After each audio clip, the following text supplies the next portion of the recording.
Hello, thank you for watching. Well, summer's almost upon us here now. We're getting real close, and what's that going to bring? It's going to bring a lot of heat, humidity. We're going to have some really violent late afternoon thunder and lightning storms. We're also going to have ticks, mosquitoes, black flies, all sorts of bugs. And to top it all off, we'll probably have some poison ivy, poison oak, and stinging nettles. Living in Florida, it seems like it's always summer here, but I do a lot of backpacking in the heat over in the Ocala section and on the Florida Trail. Also do a lot of kayaking overnight trips in the heat, and so I have a little bit of experience. So anyway, let me give you a few tips on how I feel we can make it through this summer. The first thing let's go over is the most obvious, which is hydration. Those reliable water sources may not be there in the summertime because there could be a drought.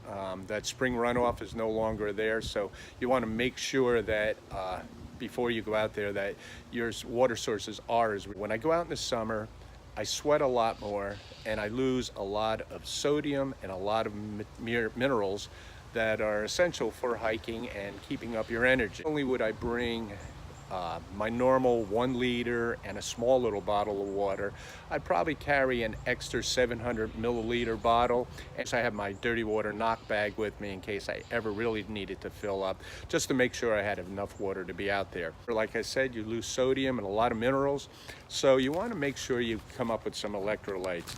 I have one here that I'll show you that I use, and it's the only reason I'm showing this is because it's the only one I have with me right now. Actually, it's not even one of the better tastings, but this was called Acclimate, and this Acclimate, I purchased this. I think I got a box of like 50 of them prior to going out and hiking the JMT, because it was supposed to help me acclimate to the altitude.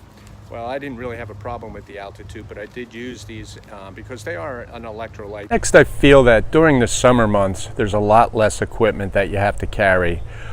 Personally, only bring out a couple different wicking t-shirts. One, for example, is this here. It's one of my go-to shirts. It's lightweight. It's totally a wicking material, and I can rinse it off at night. I may bring a longer sleeve one, same type of material. If I'm out more in an exposed area, I like to cover my arms with it.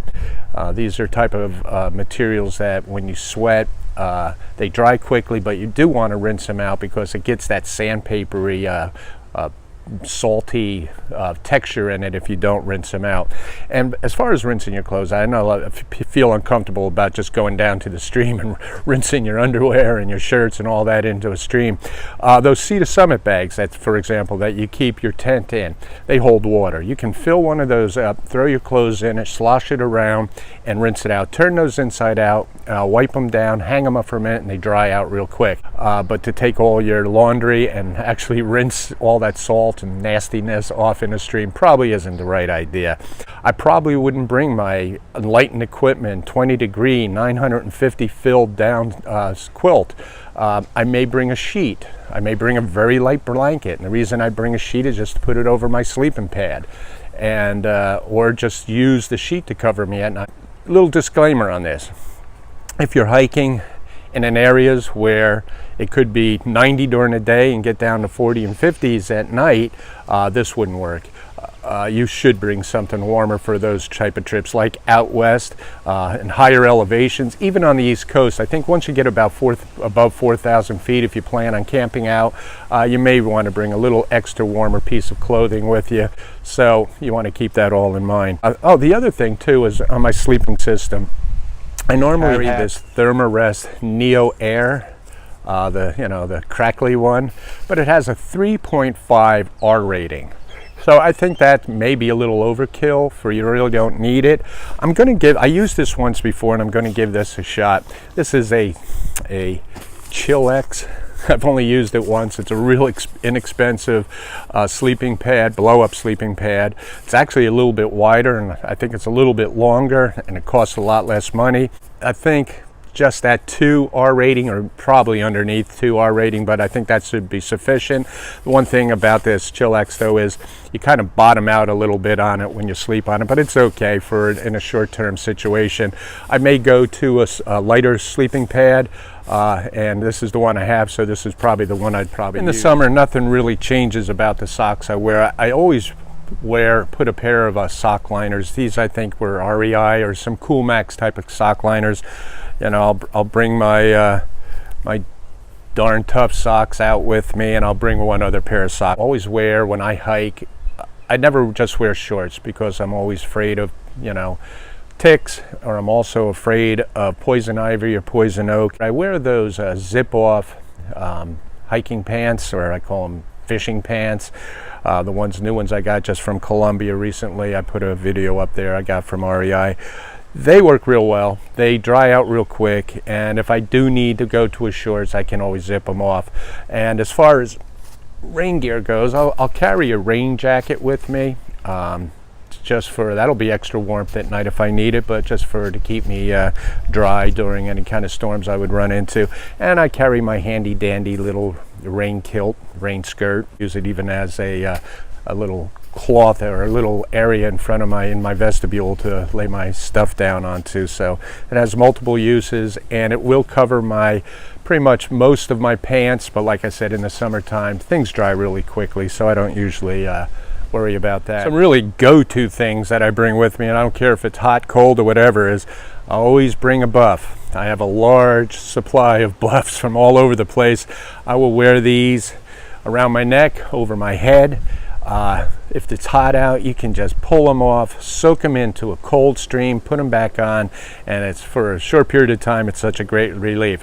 Once in a while, I'll even carry a little wristband with me just to wipe sweat off at night when I'm sleeping. Like I said, I don't usually hike in shorts, but I may bring, and this is the only time I use cotton. After a long day and you're sweating and you rinse out your wicking t-shirts, I like to have a cotton shirt when I'm in bed. If I don't have all that sweat all over me and all that salt, and I'll show you here, ready to hunker down for the night and go to bed. I like to take with me during the summer, these are bath wipes. I think there's 8 of them in here, and these are fantastic just to take and wipe the sweat off of your arms, under your arms, it's around your body. Wipe these all off. They're not heavy, and but what it does, it gives you the opportunity not to have that salty, sandpapery feel all over you. Then what I like to do is bring a cotton shirt. And by the way, this is a new, my wife got me this. It's a cotton shirt. She bought that for me. I think it's pretty cool. Anyway, I'd wear a cotton shirt and I'd wear a pair of cotton shorts to bed, and just so makes you feel good at night and have a good night. Now let's talk about my number one boogaboo thing that I hate about summer camping, and that is bugs. I'm talking about ticks, talking about mosquitoes, talking about black fly, gnats, down here in Florida what we call no-see-ums. All sorts of bugs out there that can just absolutely ruin a perfect hiking trip. So what I do is I spray all my clothes down with the Sawyer permethrin. I think there's only like a 10% permethrin in it, but it works really well. I really truly believe in this stuff. I will spray everything that is going to touch the surface of the ground. I'll spray my backpack, my shoes, especially my socks, especially my pants and shirt. I'll even spray around my hat. Anything that I know is going to touch, and I really will douse my clothing and all this with this stuff. Now, I'm even going to bring some DEET with me. Most people who don't use DEET, well, I mean, at this point in my life, I don't think I'm worried about DEET as going to be the killer of me, but I do use this. I'll spray a little of this on me when the bugs are really, really bad, and it works. I mean, it's poison, but it does keep the bugs off me. If you're not into the DEET, this stuff works great. You have to order this online from Avon, and it's called Skin So Soft. You can see that. It has picaridin, picaridin in it, and that's a kind of alternative to DEET. It smells great. It's good on your skin, and I'll tell you what, it really works well with gnats and kind of with mosquitoes. So I need to find a smaller bottle or maybe some kind of applicator, but I think I'm going to bring this with me. I really like this stuff. It's real popular down here in Florida, especially for what I had said earlier, the no-seams. Works perfect for that. But this is Skin So Soft, and it works. Something else as far as bugs go. I carry a bug head net. This one I think is made by Sea to Summit.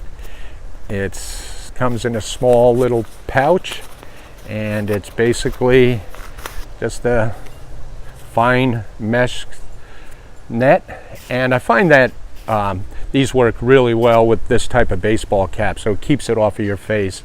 And I've used this a lot. I like it. I actually can breathe in it. One of the things, though, you got to remember when you have this on it, I go to eat something or I go to drink something and this is on it and it's all over the front of me. But the thing I wear, and not necessarily for bugs, but maybe for poison ivy or poison oak, and to hike in, and for sun exposure and everything else, I put a pair of these sun gloves on. They're really light.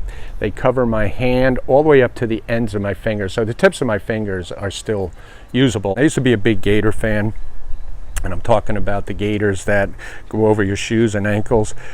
These, some that I bought from Dirty Girl Gators, and at first I used them and I liked them, but then after I went out west and I was continuously hiking on a day-to-day basis, I found that it was more of a hassle for me to get up in the morning and put gaiters on, or remember to hook them to my shoe, and then sometimes I get dressed, I forgot to put them on. You can't put them over your shoe, and so I just basically eliminated them from my hiking equipment.